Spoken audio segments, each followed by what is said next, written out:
Are you truly happy with how you're living? There's a lot of people that I see out there that would have a lot of regret if things were to just suddenly end for them.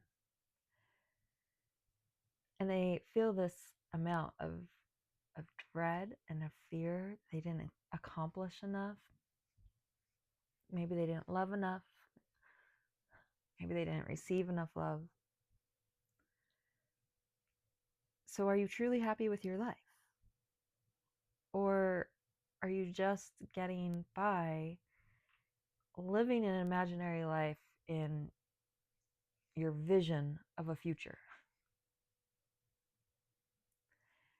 I can definitely attest to being on both sides of this. I had times where I was very much so worked all the time, camped weekend warrior, drink on the weekends, back to work full time during the week and doing the family life and dreaming of a future where we could just play all day, dreaming of a home in the mountains and four-wheelers where we could explore nature more in depth and just spend time with ourselves as a family and people that we cared about. Those were once dreams. And as I learned I was building those dreams alone, I decided it would be better off if I was alone. So I left my family and ended up right back into another situation because learning takes cycles. And just because you remove yourself from a situation, if you don't understand, if you don't have the awareness that you are the problem of the situation, then you will attract and jump right back into another similar situation because it's not the situation out there that is creating the resistance. It's you and what's going on in here that's creating the resistance. So then after that, I realized it was with me.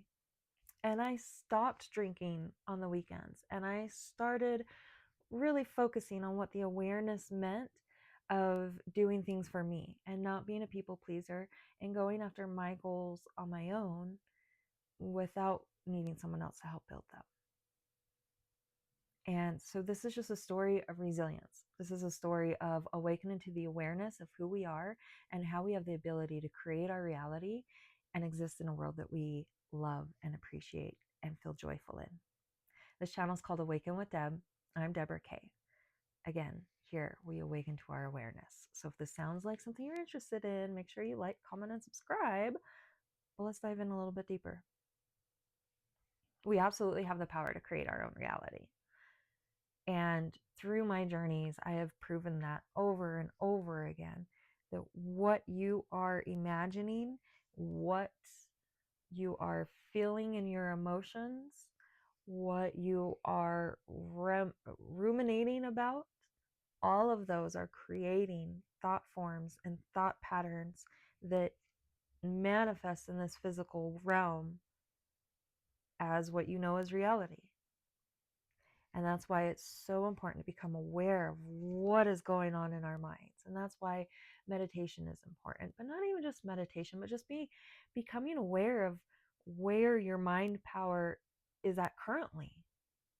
Are you currently obsessed with what sports team is going to win? Are you currently, you go to work and you come home and all you can still think about is work? These are the things we want to be mindful of. Are you so exhausted and so stressed out that you're not even thinking about what food you're putting in, let alone what it's doing to you or why you're reaching for certain foods? Becoming in tune and aware of even our body is, it's, some people view it as,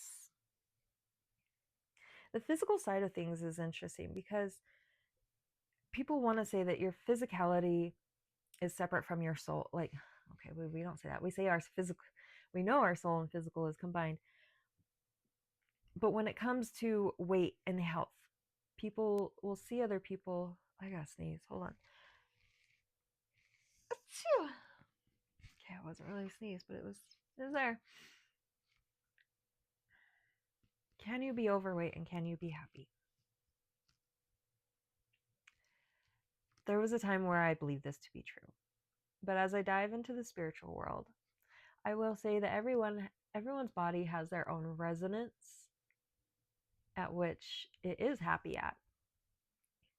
Ultimately, for 63% of the population out there that is overweight, it is a spiritual issue. It is an emotional issue. It is not DNA. It is not calories in, calories out, although it is 97% due to our food system here in America that is not actually food and has been contaminated and turned into plastic. But that's besides the point. Besides the point. There is a core vibration and resonance that every individual has. And through our lifetime of experiences and indoctrinations, environments that we've lived in, jobs that we've held, positions that we've been in within the community, these things have created an identity that have maybe clouded up your original signal. And so if you feel disoriented, if you feel a pull for something more, if you are starting to feel lackluster in conversations for your within your current environment, then you're awakening to a deeper awareness of who you are. And I started mentioning about can you feel happy if you were to die tomorrow? Can you feel happy about your life? And this conversation came up with someone recently, very briefly conversation. They were just like, man, I got some work to do, you know?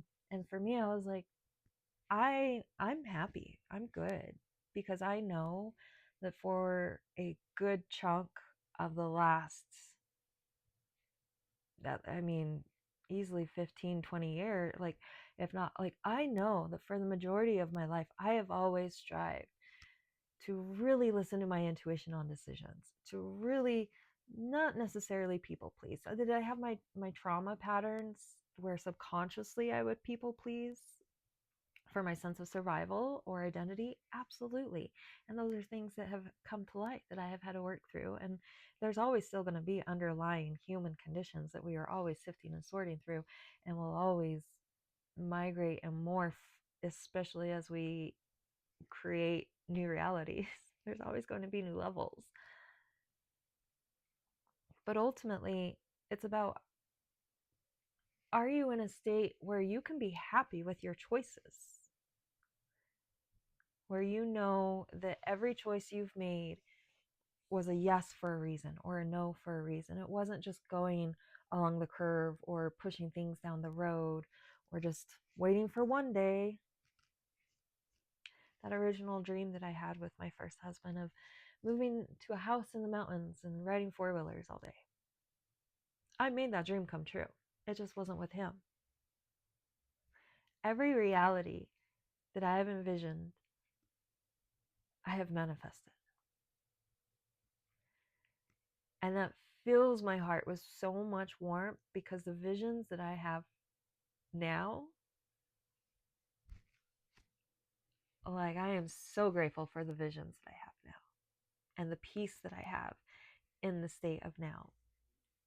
And I've reached this state through awakening to awareness. And I can help you do it too.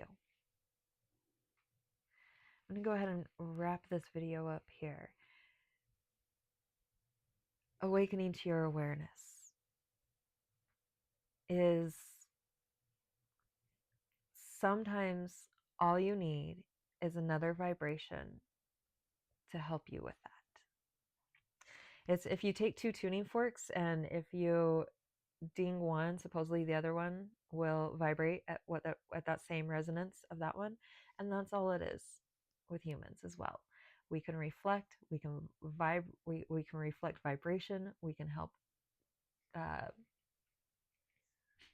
collaborate. No, what is the word? We can help match vibration. This word is all over all my captions. Why can't I think of it? Calibration. We can calibrate energies to match and to where you can feel peace and comfort. And that's what a presence portal is. It's holding a space of resonance, a space of reflection, a space of comfort, a space of allowing. And allowing for you to remember what it feels like to feel what your energy feels like. Usually people don't know what their own energy feels like. And when they do start feeling it, it can be scary. And it's helpful to have a guide. And that's what I do. Again, I am available for one-on-ones. So if that's interesting to you, definitely reach out. There's contact information around. Otherwise, debbashby.com or AwakenwithDebb, also on Instagram and here on YouTube. So this is Awaken with Debb. Make sure you comment below if you feel you are becoming aware to your own true self. It's important to affirm that. It's important to claim it among society that we are creating a new world collectively. So this channel is Awaken with Debb. I'm Deborah Kaye. Have a blessed day.